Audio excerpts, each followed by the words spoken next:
Yes. Awesome. Okay, let's go. Let's go, let's go, let's go. Let's make sure our volume is up.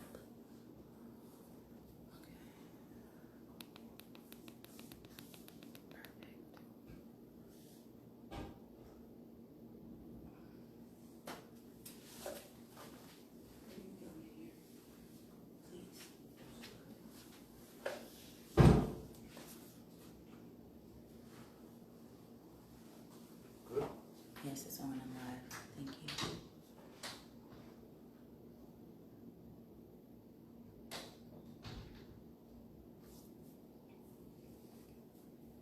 Wonderful, wonderful. Thank you all for rejoining.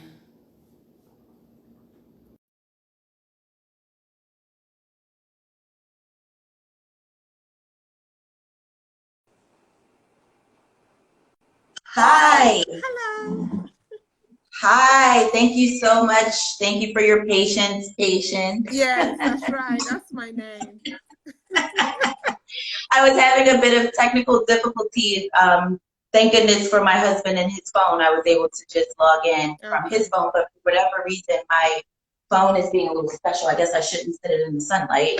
Give it some time to rejuvenate itself. But thank you so much for Can I taking have the a time drink? to speak. A glass of wine, please. I'm with you. Sorry. Yes, no, I need my wine. I got water here. Yeah. Okay, maybe So just. yes, let's just give a little bit of time for people to join in. Okay. But in the meantime, how's your day been? I know it's evening where you are. Yes, it's actually 6 p.m. Just about. Okay, Yeah. awesome. Wonderful. Yeah. How's your day been? Busy. Always fun. Busy? Right. Yeah. Working, coming up with new things.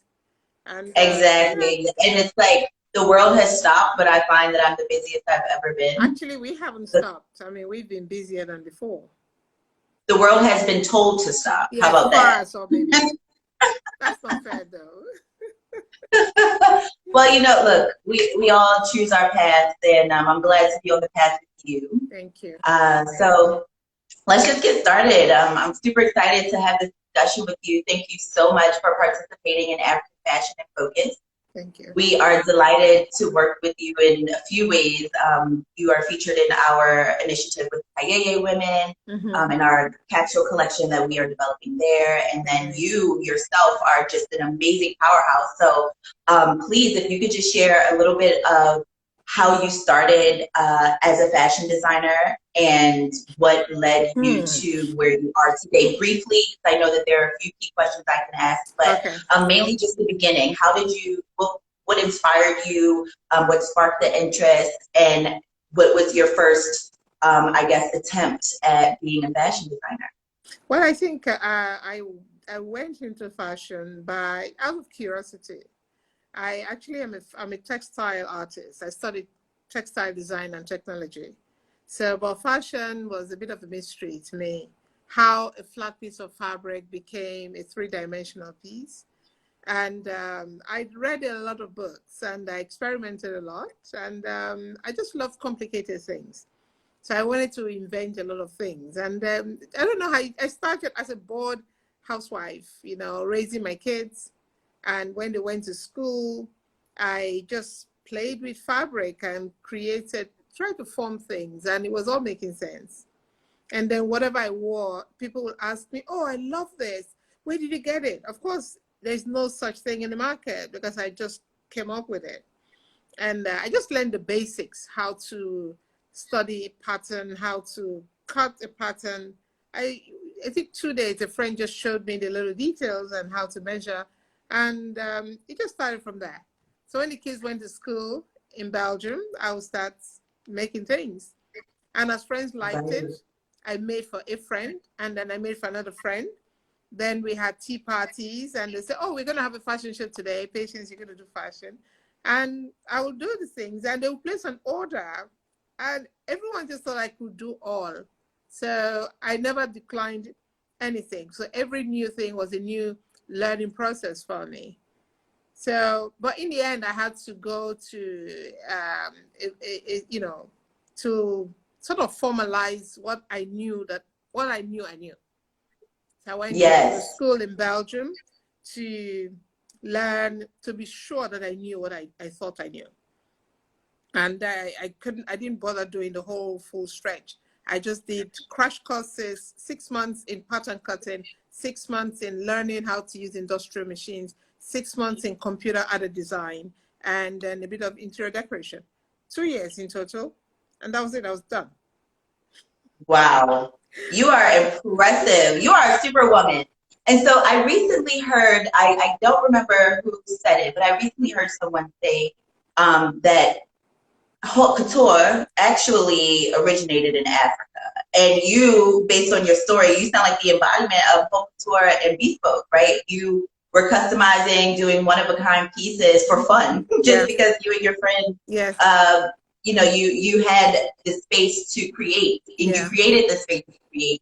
And so I love that. I love that you didn't back down from one request. So now you started in bridal wear, Yes. and then that transitioned into bridal lingerie. Tell me a bit more about that. Okay, well, the place, the institution where I went to perfect what I was sure I knew, I was so good. I mean, I don't like to eulogize myself, but I think I was so good that within 3 months of being there, the lecturers, they were like, they couldn't understand how excited I was each day I went into school.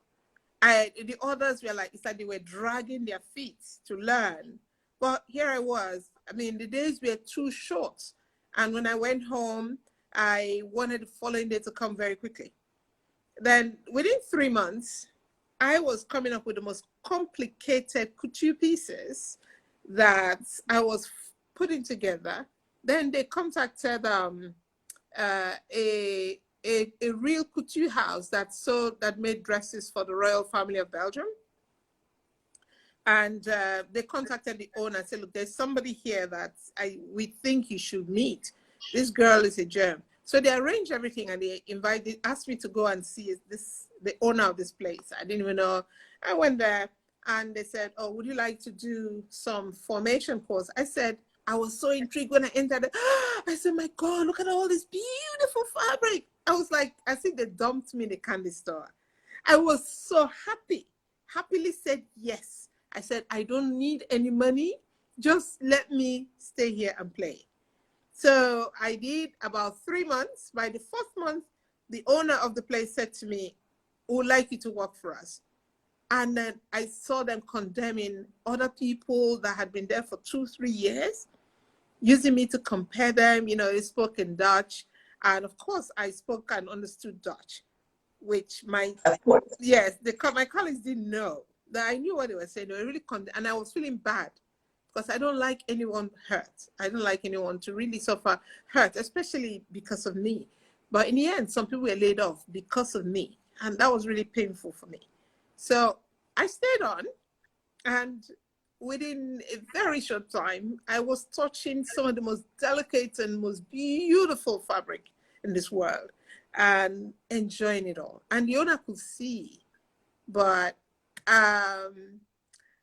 because I really didn't, without being arrogant, I was just there because I was gathering skills, because I knew that one day I would return to Africa.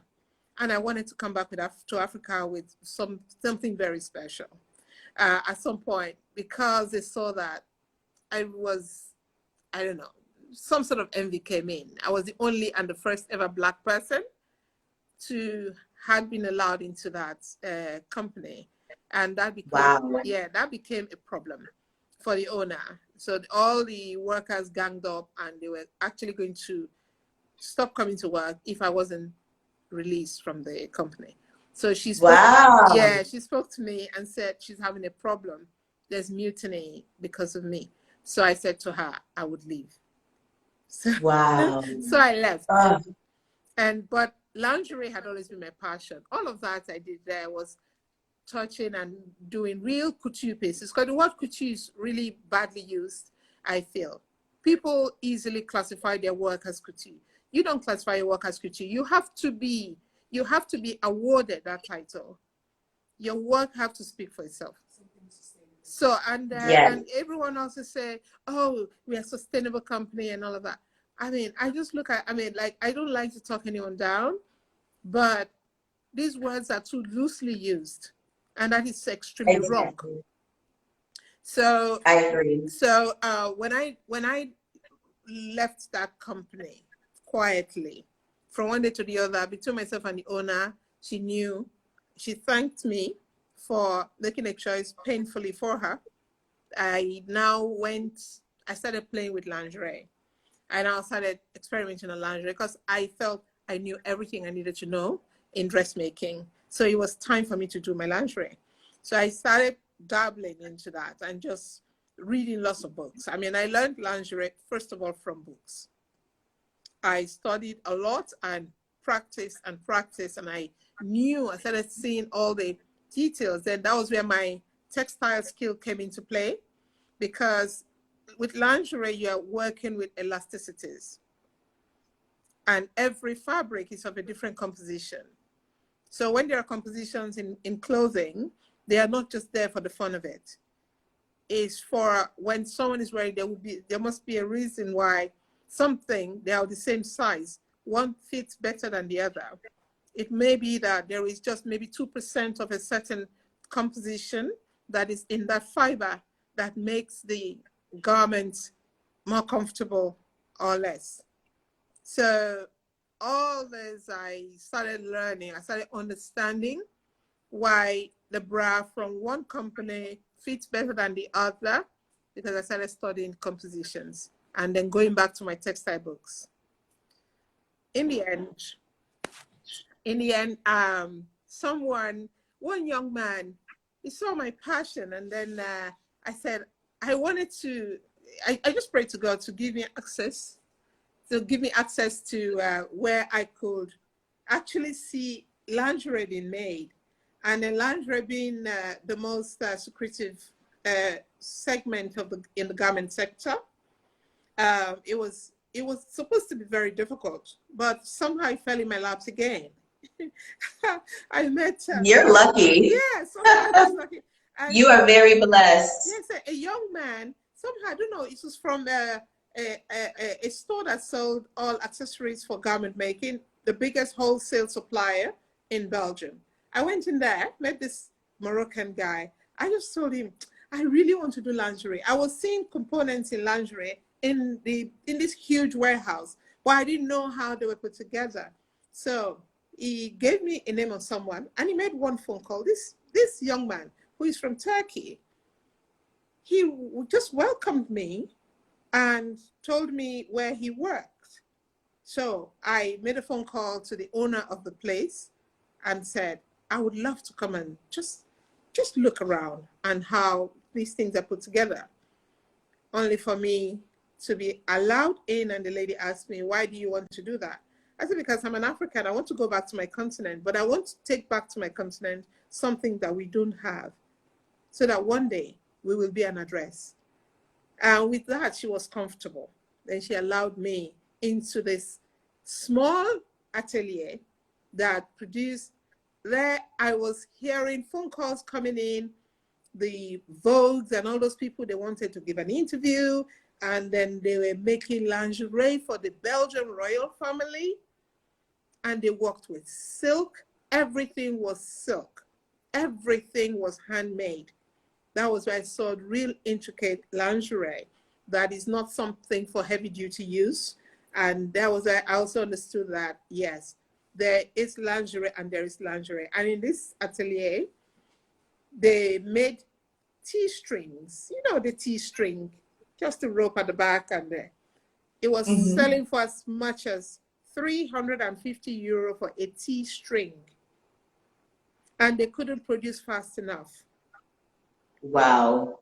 And then I also now expressed the excitement I did in the previous place.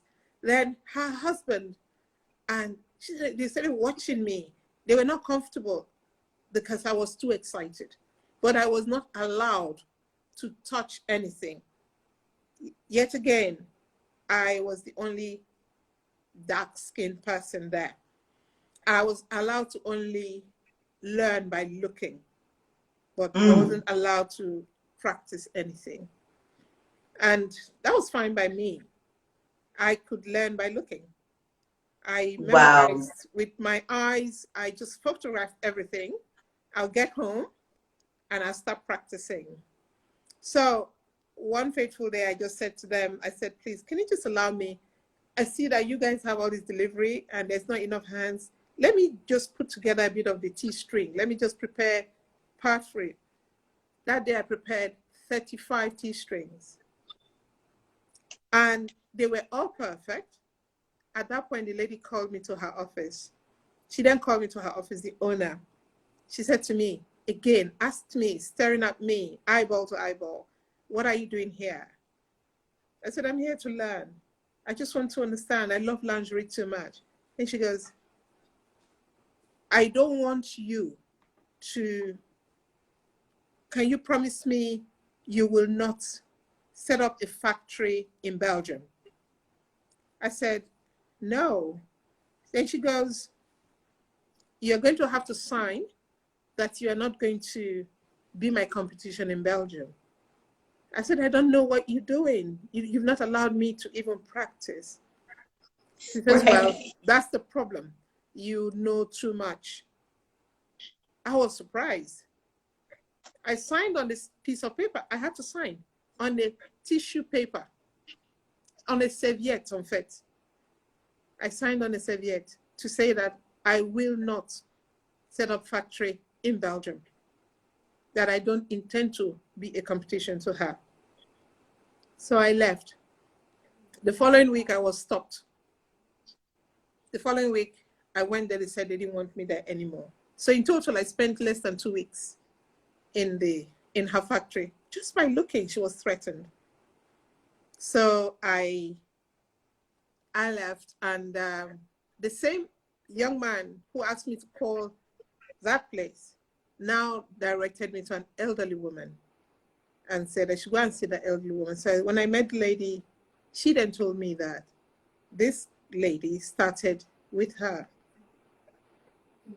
Yeah, and then this lady opened her door wide for me, this old woman. I could play with fabric. I was so happy. So that's how it all And you started. deserve that. Yes. So I never really learned how to do lingerie. I just know it. Wow. So your story, like I am tearing up over here. No. So let's just start there. I'm a crier and I Oh. need to find my tissues because I'm like, this lady's gonna be crying before the end. But the beauty of the spiritual support, your ancestors are with you and Yeah. you move mountains anywhere you go. And your story is so inspirational. Your persistence and your resilience Yes. and your focus is it's so admirable, and I thank you because I'm leaving this conversation a changed woman just hearing your story and knowing what amazing things you've been able to accomplish because you believed and you continue forward with joy in the forefront regardless of any resistance or backlash or nonsense that you were met with. You still pressed forward and held strong to your vision. And so congratulations, but also thank you so much because again, me individually, I'm leaving a changed woman, but I'm sure our viewers will also be able to leave this conversation with some more confidence in their purpose in this world because you are, again, the embodiment of staying true to your purpose and moving forward in that. So let's move forward to your dressing your own majesties, dressing your own royals, you coming to Nigeria, you setting up shop and creating opportunity for your people in your space, not in Belgium. Tell me more about that. Okay, when I first came to Nigeria, I didn't start my company in Belgium. After all these, excursions that I made, trying to see to be sure. So in 2006, I now registered my own limited liability company in Belgium. And before I did that, I worked for the first time in my life for Pronuptia Belgium. Pronuptia Belgium was I don't know if it's still there. They are a franchise of the French bridal company. And I then I went in there to understand how to market, how to do business with the public. All jolly good, knowing how to make things, how would I now sell? So I went there and I was very quickly made the head of design. I was yet again the first ever Black person they had hired. And I was the only staff that could speak all three languages, all the three Belgian languages. So I was going to all the stores in the whole of Belgium. So if there were going to be any crisis or a very important client coming to any store, I was sent to that store to ensure that they received the service they wanted. I was loved by the owner. At the end of that, and after working there for a few months, my boss called me and asked me, "What are you doing here?" And I thought I was going to face the same problem. And I said to him, because my circumstances have changed and I have to work, but your salary doesn't pay my bills because I had a huge mortgage. And he said, "I know the way you dress, you come in a Mercedes Benz. How you?" I said, "Yes." I said, "No, that's not important. I'm enjoying what I'm doing." He then said, "But what's your vision? What's your dream?" I said, "My dream and vision is not to work for you. My dream is to own my own business because I don't like to be pegged down to a location. But I can work for you better if I work for myself." So he said, "Okay, what do you need?" I said I needed 5,000 euro. He gave me the money immediately. And I set up, I now did some work. Then I designed a dress. My first wedding dress was called Madame. This first wedding dress, I just did it at home, took it to work. He said, "I want to see what you can do." I did a gift to him. They were having a bridal show in some place, and they took this dress and put it on the mannequin. The dress was declared the most successful dress in the entire exhibition. I had to be called in within hours of them displaying that dress. Because of that dress, they made sales like they'd never done before. They got so much order for that dress. And when I was called in, I was now the one marketing the dress, selling the dress. It's like everybody came to pay homage to a dress. But I couldn't understand what they saw in the dress because it was such a simple style. But it was a technique because I deformed fabric. I like playing with fabric. I had deformed the fabric and created my fabric out of an existing piece of Dupion silk. And it was magnet. It was just incredible. So fast forward, from there, he gave me the money to set up my own business.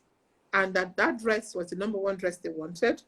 They sold up to 100 of that dress that year.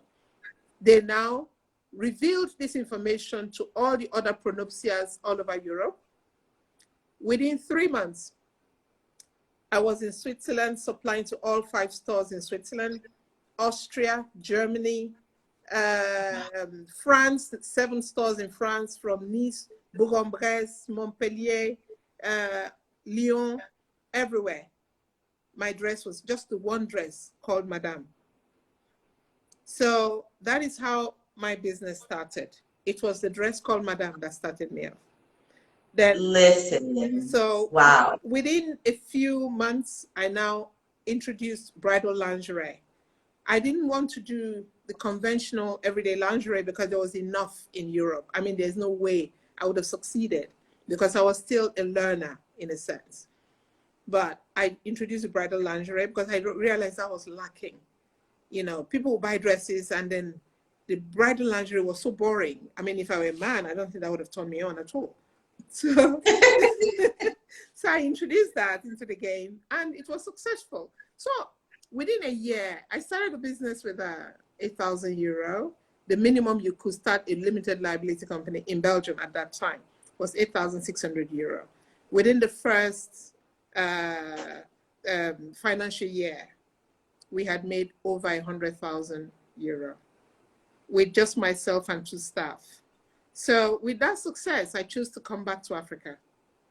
At the point where I now got an investor who now called me in and asked me, what did I need to to be fully what I wish to be.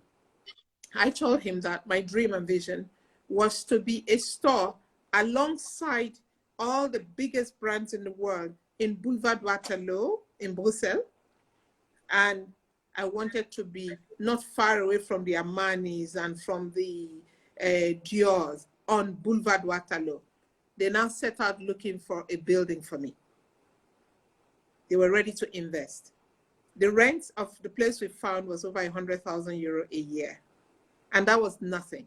So investors were now trying to make me a brand that had everything that was a brand. But I now backed off again. I backed off and I thought to myself, I felt that I would crash because I didn't think I had enough mileage in the business to actually be trying to achieve what I wished to achieve. So I told them I wasn't ready, that if I were going to do that, the first problem I must resolve is where would I do my production? Then they came up with all kinds of suggestions. You could go to Eastern Europe, China. No, I said, no, I am an African. I'm in Europe for a purpose. My life brought me here to acquire skills to take back to my continent. We are also human. And if we are the only ones that can teach ourselves things. So I'm going back to Africa. So they said, okay. So I came back to Africa to find where I could do production so that I could now go back to the initial dream of being a competition with the biggest brands, but as an African, producing from Africa. That is amazing. And so to speak to the response to the Madame dress, yes. And also just hearing your story, I understand exactly why you are one of Andre Leon Talley's favorite designers.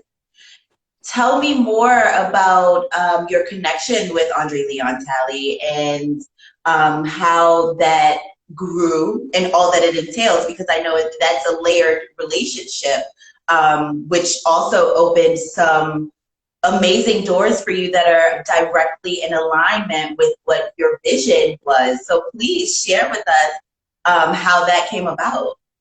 The Andre thing as well is, it just happened, you know, I believe in God so strongly and everything will happen in his time. And it was just by coincidence. I don't know. It's not coincidence. It's God's plan. It was God's plan. But for me, I was part of the Arise Fashion Week last year. And I didn't know. I did my show and I felt, because I'm a very shy person, even sitting here is really difficult for me. I finished my show and I shriveled back to the corner. I was happy with what I had presented, but that was the end of it. But I'd had a dream long time ago. I really adored that man years back. And Naomi, I looked up to them with a lot of pride. And I wondered one day if I could just touch the hem of this man's garment because of what he embodied. But I never knew that it will really come to me. And he was giving a speech. He was talking about the gospel according to Andre. I wasn't going to attend because I did not feel like I belonged. I felt like no one really cares about what is inside of me. I have so much to give since I came to Africa. It's just been frustrations. And Naomi's assistant, I met her at the lobby, and then she goes, "You must come for this Andre's talk." I said, "Oh, okay, I'll come." And she said, "Well, you should." Then I told my daughter. My daughter is my pillar in Nigeria. But my children, they've been my strongest support. Otherwise, I probably would have just given up in depression. And my daughter propped me up and pulled me, literally kicking and screaming, to go for us to attend this Gospel According to Andre talk. We got there. She sat me She made sure I sat where she wanted me to sit. I just sat there. Naomi eventually came, sat next to me, or 2 seats next to me. Before then, that day or the day before, Naomi, from a lineup of clothes, that she was supposed to choose from to wear for a CNN interview, two people had pre-selected my piece. Among all these pieces, there were probably up to 30, 2 other people had picked. They said, this is what Naomi will wear. Only for Naomi to see the things. And she went for exactly that. And it happened to be my piece. And she gave this interview. And she's apparently, I was told later, she wanted to know who this designer was. But of course, because I will not run around people. I mean, if it's my luck, it will happen. Let me just do the job and let it speak for me. She didn't see me to tell me how she felt in my dress. And then that evening, then she sat 2 seats away from me. And Andre finished talking. My daughter was wearing a camisole.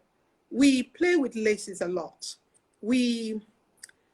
Like I said, I like to deform fabric. I don't like to work with the normal thing everybody's doing. I like to add my own twist to it. So I'd made my camisole. My camisoles are I think they're nice. And she had it on with a pair of jeans. So I think it was time for question and answer. My daughter raised her hand and asked the question, and that was the end. When the whole matter was over, he was curious. He wanted to know more about this camisole that she was wearing. So we went forward. Because he was my idol, which I couldn't speak about, I just wished for a picture that I could cradle. So I had my opportunity to take a picture. Then when he called her forward, I'm like, I love this. Who made this? Then my daughter goes, it's my mother. This is my mother. One thing leads to another. Immediate at that moment, he ordered for something that he wanted to give to a friend that worked for New York Times, I think. And he placed an order and started describing who this friend had, her size, what he thought her size was. I took the order and I promised to deliver the following day. And we delivered the following day. And then next thing I knew, he invited me and my daughter to dinner at his hotel. And then we started talking. Then something left me saying that I was supposed to dress Maya Angelou just before she died. She was supposed to wear a dress of mine for some gala. And a year prior, everything about the dress had been decided, the color, the details, but unfortunately, she wasn't able to wear the dress before she died. So I don't know if that was the word. When I mentioned that fine detail, it needed my detail. He gave us his home address, his phone number, everything. He placed an order for a kaftan. Everything just started, rolling fast. And when he got back to America, he didn't forget me. He sent an email. And the rest, as you say, is history. You are unforgettable, my love. Of course he didn't forget you. Yeah. So, wow. And so let's talk about the I Am exhibition. How did that come about? Which is amazing. Congratulations. Like, you are just, we don't even have enough time. I don't want to hold everybody up, but I have to hear about it, please. Yeah, I Am also was another thing that God planned that I wasn't involved in. And bottom line is I was selected. I was invited by the museum, and they saw somebody was wearing a dress that I had made somewhere, and there was a conference and a lady was wearing a dress. And after the conference, and the lady got up to speak, and the dress distracted this Smithsonian contingent. And then somebody went from there to ask her, please, this your dress has caused so much distraction. Where did you get it? Who made this dress? She said, oh, it's my designer from Lagos. And next thing I knew, I sold the dress to one person. And the person wore it in New York in some function. Before I knew it, the Smithsonian team, they said because of that dress, they were adding fashion show to their 50th anniversary year-long event. And they wrote to me that they wanted to have a fashion show for me to give back to Africa and to make me a brand. But later they changed it and involved other African designers. So fast forward to the day of the show, the they gave us a title, and the title was Earth Matters. And with the title, each designer was to create 8 pieces. So I took my time and I created my 8 pieces, of which Esther was one of the dresses. I did something on drought, on pollution, on migration, on all kinds of things. But if you saw the pieces, you could actually see the message I was translating. So of all 8 pieces, Esther was my finale piece, and Esther closed the show. And I think Esther was God working in that room. I named the dress after my mother because at the time this came out, my mother just passed away. And there was a lot of emotion, and there was a lot of difficulties between when I was invited to the day of the show. It was difficult. And it was a very emotional day.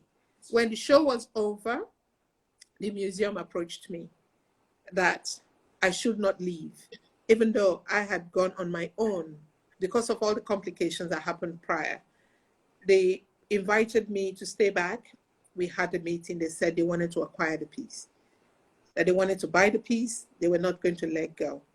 And they wanted me to put a value to it, and they would pay for the piece. So I told them to give me 24 hours to think about it. So I went away, I prayed about it. Because the dress was named after my mother, I decided that I couldn't put a cash value to it, even though all I had in my pocket was $200. I opted to donate it to the museum because I felt the world will learn better, they will learn more. And I didn't come into this world to take monies. I've tried. For sure. For sure. And it was more, that was deeper. Things are bigger than money. And when we as a collective learn that, we will be better off. And so I thank you for continuously leading by example in every space that you're showing up in. And So funny, don't laugh at me.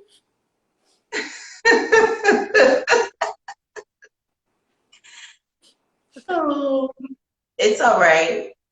Carry on, please. Money is a tool. Happiness and joy is what it's about. And the milestone that you found yourself at it's invaluable. You can't put money to it. And the doors that you've opened, the pathway that you've opened, the as many firsts as you've kicked down doors and been kicked out in a short amount of time just for being Black and great, which is usually the issue, right? So with all that you've done, with all that you've contributed, with all that you've seen, with all that you have felt, what do you foresee the future being for African fashion designers in the industry as a whole, all of the creatives involved? And what do you see your role being? You're already a giant. You've already become an influencer. Your brand is beyond magnificent. But what do you see for the future of the overall industry and your role in it?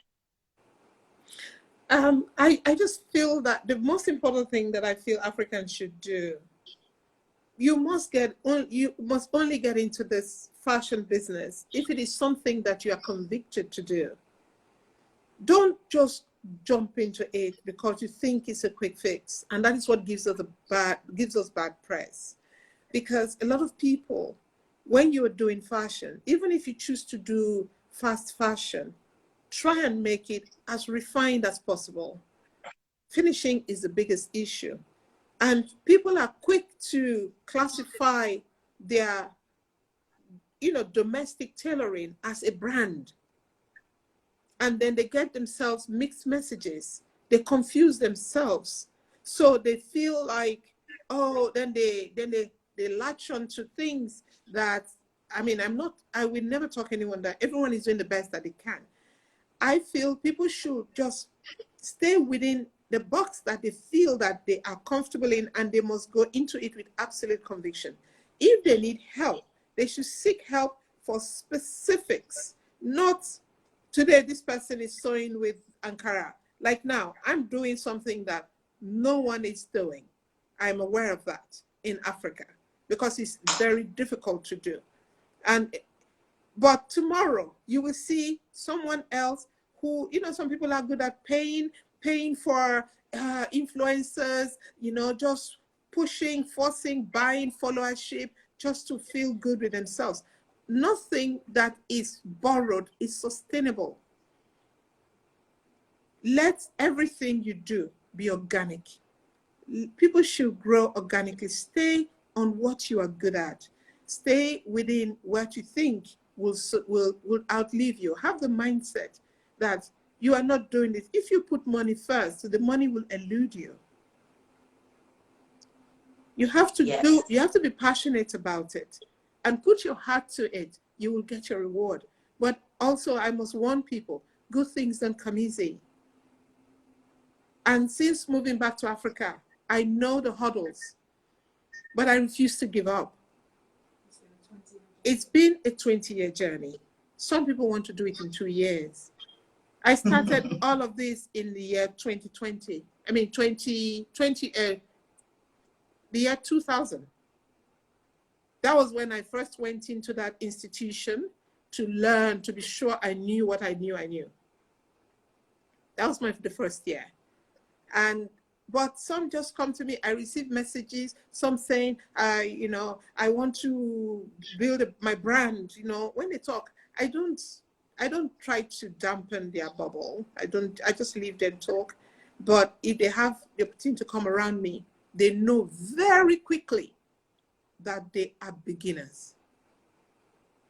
Good things don't come easy. I believe in that. But some get it easy. I mean, some people are born into it. They have everything the stage set.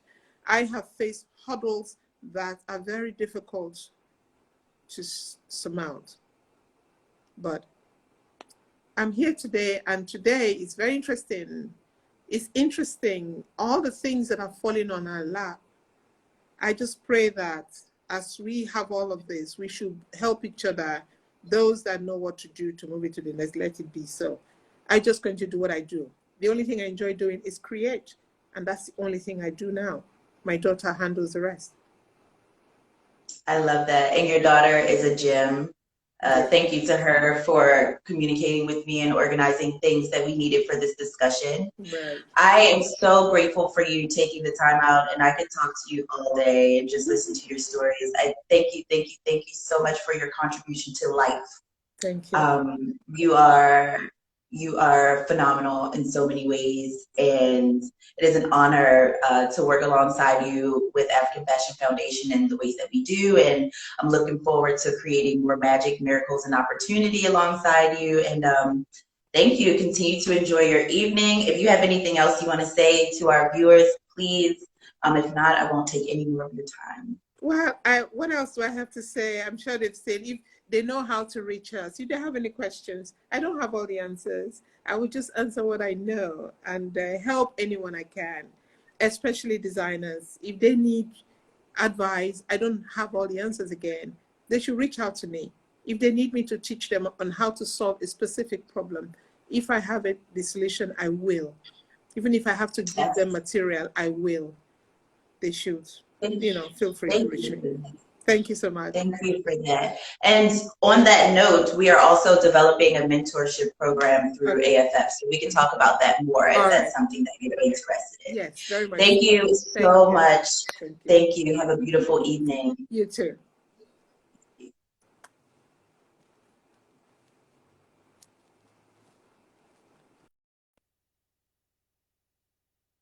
All right. Thank you, everyone who joined in. That was another amazing discussion with another amazing fashion figure from Africa. Look out for our next chat. We will be live next week. We'll be promoting online. DM us any questions you have for our next speaker, any questions you have for any of our last speakers. Obviously, we still have access to them. Any people you'd like to see, shoot us a DM, let us know. We're definitely open for options, more participants. And yeah, thank you so much. Looking forward to speaking with you soon. Bye.